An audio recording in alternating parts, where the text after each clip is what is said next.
What's up, everyone? I was showing some people this bike on my Instagram, and a few people wanted me to make a video going through it.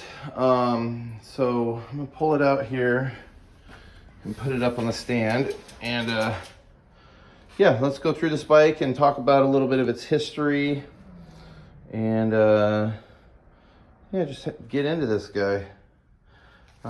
Here, one second. I'm gonna turn this off really quick because this thing weighs a ton and I gotta get it up in the stand. All right, here we're back. So I have here a 2-hip big boy. The story with this bike is one of my friends up in Canada saw it on Craigslist, hit me up. I shot them some money and they went and grabbed it for me. After a little bit, well, to be honest, that was almost 2 years ago due to COVID. This thing has been sitting in Canada the whole time, because usually I'd run up to Canada every few months because Vancouver's not too far from Portland. But anyway, he came by the shop, dropped this off the other day, and I posted up on Instagram, not thinking much. I'd seen big boys back in the past, and rode people that had big boys. I never had a friend that had one where I was staring at it all the time. And then somebody pointed out to me, actually Sir Merlin on Instagram, who's an awesome vintage collector guy, that this wasn't a production big boy. So I looked at a production one, and yeah, it's definitely got a different platform, different dropouts, bigger tubing. The tube down here does pierce the C-tube.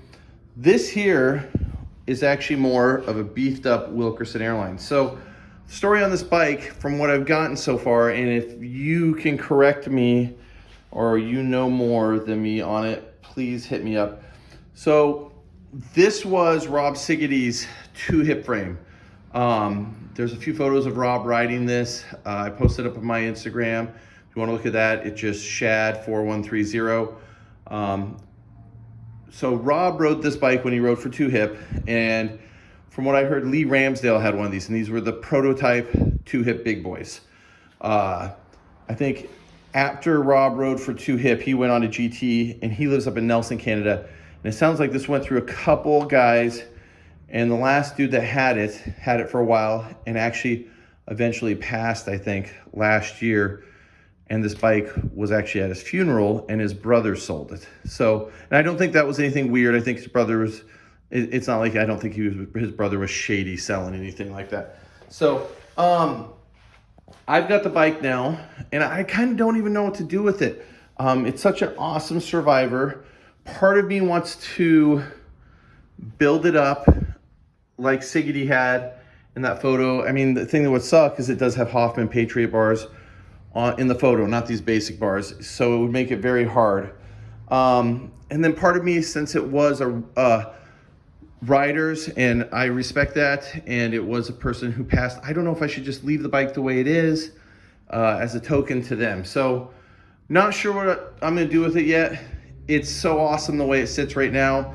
I mean, maybe get a new seat post. This one's a little bent, and I'm not gonna lie, I hate these GT Launchpad seats. So other than that, the bike's sick. But let me run over a few things with you on this bike. So we've got basic bars. I'm sure a lot of you guys are familiar with those. They look like they're the good ones where you didn't have to run a DK stem, but there are batches of DK bars that were done wrong to where all you could do is ride the DK stem. If you got like a TNT or something, it was not gonna fit. So we got some basic bars, some nice Survivor Jive handles. This part here had me so excited. More excited than, well, I'm pretty excited about the frame now that I knew, but when I thought it was a normal big boy, this was the part originally that I was so excited for, is first gen basic forks. So these are the ones with the canty mounts, and you can see it's drilled through there. These things work, I mean, they've been sitting a while, and I haven't really tuned up this bike, but this worked so awesome. I remember a few dudes like Wade Nelson, Cecil Mulligan, the early basic guys had these, and I was still riding caliper brakes. I could not believe how well these worked, around 93, 94.